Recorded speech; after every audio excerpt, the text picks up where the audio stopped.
जी dear student अस्सलाम वालेकुम। आज कॉस्ट अकाउंटिंग में मटेरियल कंट्रोल जो हम कर रहे हैं उसमें लेक्चर नंबर 13 है हमारा। तो इसमें हम मटेरियल कंट्रोलिंग के डिफरेंट किस्म के जो टूल्स हैं ना वो डिस्कस कर रहे हैं कुछ रोज से। तो आज हमारा टॉपिक इस लिहाज से बहुत ज़्यादा अहम है कि इसमें हमने ये साबित भी करना है कि हम जो economic order quantity find out करते हैं, जिसको हम लोग ऑर्डर साइज का नाम देते हैं, वो वाकया ही हमारी इकोनॉमिक ऑर्डर क्वांटिटी है। तो इस चीज़ को आज हम साबित भी करेंगे। तो आइए बिस्मिल्लाह करते हैं। आए जी, हम स्टार्ट करते हैं आज के लेक्चर को। तो ये क्वेश्चन मैंने आपके लिए चूज़ किया है यहाँ पे एक। इसको मैं पहले रीड आउट कर देता हूँ, इसको थोड़ा सा एक्सप्लेन कर देता हूँ ताकि आपको कुछ चीज़ें वाज़ेह हो जाएं।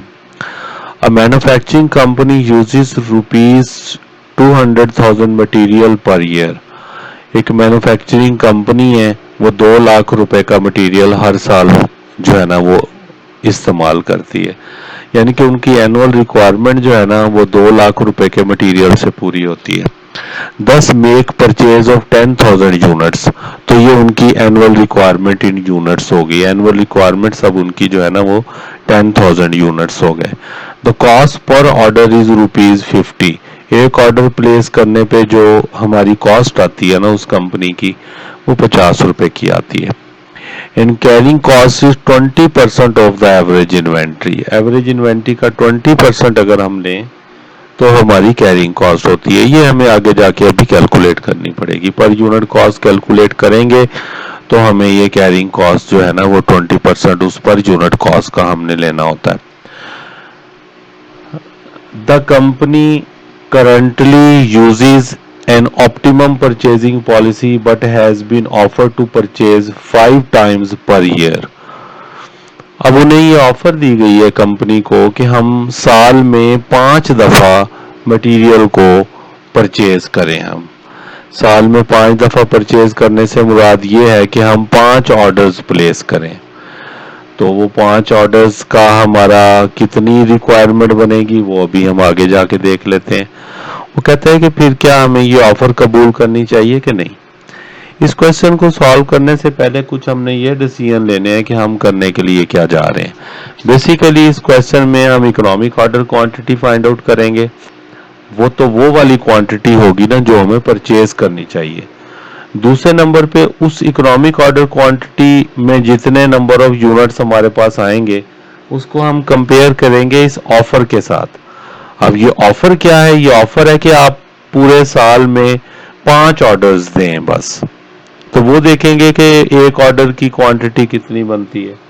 फिर इन दोनों का हम कॉस्ट का कंपैरिजन करेंगे। जिसकी कॉस्ट कम होगी जाहिर है हम उसको एक्सेप्ट करेंगे, अदरवाइज रिजेक्ट कर देंगे। तो इससे हमें यह भी पता चल जाएगा कि हमारी इकोनॉमिक ऑर्डर क्वांटिटी जो है वो ठीक है या ठीक नहीं है। तो ये इसका सोल्यूशन देखें। जो एनुअल रिक्वायरमेंट है क्वेश्चन में दे रखी है वो 10,000 यूनिट्स है। पर यूनिट्स कॉस्ट कितनी होगी? 10,000 यूनिट्स जो है वो 200,000 के आते हैं, यानी कि 2 लाख के आते हैं। तो एक यूनिट की कॉस्ट जो है ना वो आपकी 20 रुपीज हो जाएगी। पर ऑर्डर कॉस्ट या जिसको ऑर्डरिंग कॉस्ट आप कहते हैं वो उसने दे रखी है क्वेश्चन में 50 रुपीज है। पर यूनिट कैरिंग कॉस्ट कितनी आएगी हमारी? ये आप देखें कि ये हमने 20 है पर यूनिट कॉस्ट, तो उसका 20% लेना है हमने, तो ये 4 रुपीज आएगी। तो ये कैरिंग कॉस्ट हमारी 4 रुपीज आ गई। तो सबसे पहले हम EOQ कैलकुलेट करेंगे। ये फार्मूला है हमारे पास, इसके अंदर अमाउंट को हमने पुट किया। एनुअल रिक्वायरमेंट हमारी 10,000 यूनिट्स है, ऑर्डरिंग कॉस्ट 50 है और कैरिंग कॉस्ट हमारी 4 है। तो ये हमारे पास 500 यूनिट्स आ गए। यानी कि EOQ के मुताबिक जो है हमें कहा जा रहा है कि हमने जो है वो 500 यूनिट्स एट अ टाइम हमने ऑर्डर करना है। ठीक हो गया जी। तो नंबर ऑफ ऑर्डर्स साल में कितने बनेंगे? नंबर ऑफ ऑर्डर्स हमारे 20 बनेंगे, क्योंकि इसका फार्मूला जो होता है ना वो annual requirement divided by order size, या जिसको हम EOQ का नाम देते हैं। तो ये हम डिवाइड करेंगे तो 20 ऑर्डर्स हमें, पर ऑर्डर हमें 500 यूनिट्स ऑर्डर करने पड़ेंगे और 20 ऑर्डर्स पूरे साल में हमें देने पड़ेंगे। तो ये तो हमारे पास इकोनॉमिक ऑर्डर क्वांटिटी हमारे पास कैलकुलेट हो गई है, जो कि इतना प्रॉब्लम नहीं है। अब हम आगे चलते हैं प्रूफ टेबल की तरफ, जिससे हमने ये डिसीजन लेना है कि उनकी जो ऑफर है वो हमें एक्सेप्ट करनी चाहिए या रिजेक्ट करनी चाहिए। प्लस इससे हमें ये भी प्रूफ हो जाएगा कि हमारी जो इकोनॉमिक ऑर्डर क्वांटिटी है वो सही है या नहीं है। देखिए, प्रेजेंट प्रैक्टिस यानी कि हम इकोनॉमिक ऑर्डर क्वांटिटी के तहत जब हम यूनिट्स मंगवाएंगे तो ये वाला कॉलम है हमारा, इतनी इतनी कॉस्ट और इतने यूनिट्स और पर यूनिट, ये सारी डिटेल इसमें दी हुई है। जो वो ऑफर दे रहा है हमें, ऑफर प्लान, वो यहाँ पे दिया हुआ है। इन दोनों का कंपैरिजन हमने करना है कॉस्ट का। तो ऑर्डर साइज ज़ाहिर है जो ईओक्यू होता है हमारा 500 यूनिट्स है। तो अगर वो ऑफर जो हमें दे रहा है वो कहता है कि साल में 5 ऑर्डर्स करने हैं आपने, तो 10,000 यूनिट्स हैं, तो 5 ऑर्डर करेंगे तो एक ऑर्डर में आपको 2000 यूनिट्स मंगवाने पड़ेंगे। यानी कि हम कह रहे हैं कि इकोनॉमिक ऑर्डर क्वांटिटी के तहत हमें 500 यूनिट्स एक वक्त में मंगवाने चाहिए, लेकिन हमें ऑफर दी जा रही है कि 500 की बजाय 2000 यूनिट्स हम वहां से मंगवाएं। इसको देखते हैं हम। नंबर ऑफ ऑर्डर्स कितने देने पड़ेंगे? अगर 500 यूनिट्स हम मंगवाते हैं तो पूरे साल में हमें 20 ऑर्डर्स देने पड़ेंगे। अगर 2000 यूनिट्स मंगवाते हैं तो पूरे साल में 5 ऑर्डर्स देने पड़ेंगे। तो कॉस्ट पर ऑर्डर हमारे 50 रुपीज है, इसलिए टोटल ऑर्डरिंग कॉस्ट कितनी हो जाएगी? 20 ऑर्डर्स मल्टीप्लाई बाय 50 तो 1000 रुपीज बन जाएंगे। और यहाँ पे 5 ऑर्डर्स और 50, यहाँ पे 250 रुपीज हमारे ऑर्डरिंग कॉस्ट बनेगी। कैरिंग कॉस्ट पर यूनिट कितनी हमारी बनेगी? वो 4 रुपए है, हम पहले भी कैलकुलेट करके आए हुए हैं। और एवरेज इन्वेंट्री हमारी कितनी है? ये एवरेज इन्वेंट्री हम थोड़ा एक्यूरेसी के लिए इसको 2 पे तकसीम करके एवरेज इन्वेंट्री ले लेते होते हैं। तो EOQ डिवाइडेड बाय 2, ये 250 आ जाएगा, और यहाँ पे 2000 है तो 2 पे डिवाइड करेंगे तो 1000 आ जाएगा। तो कैरिंग कॉस्ट इस लिहाज से ये 250 मल्टीप्लाई बाय 4 तो 1000 आ जाएगा। ये 1000 मल्टीप्लाई बाय 4 तो 4000 आ जाएगा। तो टोटल कॉस्ट हमारी कितनी बनेगी दोनों प्लान्स के तहत? इसमें हमने ऑर्डरिंग कॉस्ट और कैरिंग कॉस्ट को जमा करना होता है। तो मैंने आपकी सहूलत के लिए जिस कॉस्ट को जमा करना है मैंने उसको ब्लैक में हाईलाइट कर दिया है।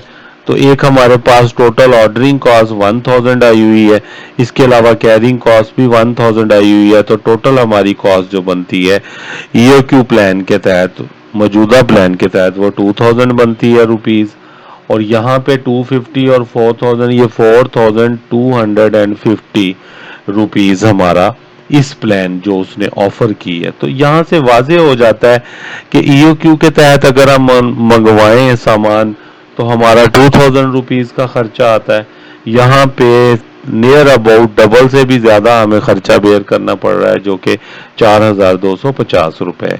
तो यहाँ पे इनका डिफरेंस हम लेते हैं तो कॉस्ट का जो डिफरेंस है वो 2250 रुपए का डिफरेंस आता है। तो इससे दो बातें हमें पता चलती हैं। एक तो हमारा जो EOQ है वो साबित होता है कि हमारी जो इकोनॉमिक ऑर्डर क्वांटिटी है वो जो हम कैलकुलेट किए बैठे हैं वो बिल्कुल सही है। उसके अलावा अगर हम कोई मटेरियल परचेज करेंगे उस ऑर्डर के अलावा तो हमें किसी सूरत भी वो फिजिबल नहीं होगा। और दूसरा, ये ऑफर रिजेक्ट या एक्सेप्ट करने की बात हुई है क्वेश्चन के अंदर। तो जाहिर है कि हम जो ऑफर उसकी अगर कबूल करते हैं तो 2250 रुपये हमें ज़्यादा वहाँ पे जो है ना वो कॉस्ट हमें बेयर करनी पड़ती है। तो हम ये ऑफर किसी सूरत भी कबूल नहीं करेंगे। तो इस ऑफर को हम लोग जो है वो रिजेक्ट कर देंगे। तो इस लिहाज से ये आज हमने ये भी देखा है कि इकोनॉमिक ऑर्डर क्वांटिटी को प्रूव कैसे करना है, और उसके एतबार से अगर कोई इकोनॉमिक ऑर्डर क्वांटिटी के अलावा हमें वो कोई ऑफर दे रहा है तो वो ऑफर हमने एक्सेप्ट करनी है या रिजेक्ट करनी है। हमेशा की तरह मैं दोबारा से इस क्वेश्चन की आपको एक छोटी सी समरी बता देता हूँ कि उसमें उसने हमें बताया कि उसकी एनुअल रिक्वायरमेंट जो है वो 10,000 यूनिट्स है और कॉस्ट पर ऑर्डर जो है यानी कि ऑर्डरिंग कॉस्ट जो है वो 50 रुपीज़ है, कैरिंग कॉस्ट 20% है पर यूनिट, वो हम कैलकुलेट करेंगे। कंपनी जो है वो ईओक्यू के तहत चल रही है, लेकिन उसे कहा जा रहा है कि साल में 5 दफ़ा ऑर्डर दे, यानी कि उसे फिर ईओक्यू से हट के कुछ और ऑफर दी जा रही है कि आप इतने यूनिट मंगवाएं, वो भी आगे जाके हम कैलकुलेट करते हैं। तो ये हमने सपोर्टिंग कैलकुलेशंस की हैं। एनुअल रिक्वायरमेंट हमारी 10,000 यूनिट्स गिवन है और पर यूनिट कॉस्ट इस तरीके से हम देखेंगे तो वो 20 रुपीज़ आती है। ऑर्डरिंग कॉस्ट गिवन है 50 रुपीज़, ठीक है। Carrying cost per unit cost का परसेंटेज हमने लेना है तो वो हमारे पास 4 रुपीज़ आएगा। तो ईओक्यू इस लिहाज से ये हमारे पास फार्मूला है। इस फार्मूले में जब हम अमाउंट्स पुट करते हैं तो हमारे पास ये 500 यूनिट्स आते हैं, यानी कि हमारी इकोनॉमिक ऑर्डर क्वांटिटी जो है वो 500 यूनिट्स है और हमें साल में 20 ऑर्डर देने पड़ेंगे। तो ये प्रूफ टेबल में हमें नज़र आ रहा है ये सारा कुछ। ऑर्डर साइज जिसको ईओक्यू हम लोग कहते हैं ये 500 यूनिट्स हैं। अगर वो ऑफर प्लान वो कह रहा है कि हमने 5 ऑर्डर देने हैं तो पूरे साल की एनुअल रिक्वायरमेंट जो है वो 10,000 है, 5 पे डिवाइड करेंगे तो 2,000 आ जाएगा। यानी कि यहाँ हम 500 यूनिट्स मंगवाना चाह रहे हैं जिसको इकोनॉमिक ऑर्डर क्वांटिटी कहते हैं, लेकिन हमें ऑफर दी जा रही है कि 2,000 यूनिट्स मंगवाएं। तो नंबर ऑफ ऑर्डर यहाँ 20 देने पड़ेंगे, यहाँ 5 देने पड़ेंगे। कॉस्ट पर ऑर्डर तो सेम है, जाहिर है। और यहाँ पे टोटल ऑर्डरिंग कॉस्ट जो है वो हमारे पास 20 और 50 को मल्टीप्लाई करेंगे, इसी तरीके से 5 और 50 को मल्टीप्लाई करेंगे तो ये आ जाएगी। कैरिंग कॉस्ट जो है हमारे पास ₹4 है पर यूनिट। तो एवरेज इन्वेंट्री हमने निकाली 250 आ गई और इसकी 1000 आ गई। तो टोटल कैरिंग कॉस्ट जो है हमारे पास इधर 1000 आ जाएगी। यहाँ पर एवरेज इन्वेंट्री के साथ मल्टीप्लाई करेंगे तो 4000 आ जाएगी। तो इस लिहाज से ये वाली कॉस्ट और ये वाली कॉस्ट इसको जमा करें तो 2000 आएगा। यहाँ पर ये ऑर्डरिंग कॉस्ट और कैरिंग कॉस्ट को जमा करें तो ये 4250 आएगा। तो 2000 और 4250 फर्क बहुत वाज़ेह है। इसका डिफरेंस जो है वो कॉस्ट का 2250 है। तो किसी सूरत भी हम ये जो ऑफ़र है इसको हम कबूल नहीं करेंगे। ये ऑफ़र जो है वो हमें रिजेक्ट करनी पड़ेगी। ठीक है जी। तो आप इस किस्म के क्वेश्चंस की प्रैक्टिस कीजिएगा, इसकी भी प्रैक्टिस कीजिएगा। देखिएगा कि ये प्रूफ टेबल जो है वो कैसे बनाया जाता है, हम लोग प्रूफ कैसे करते हैं इसको।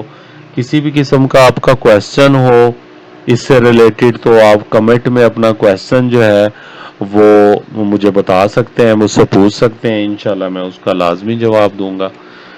अपना बहुत सा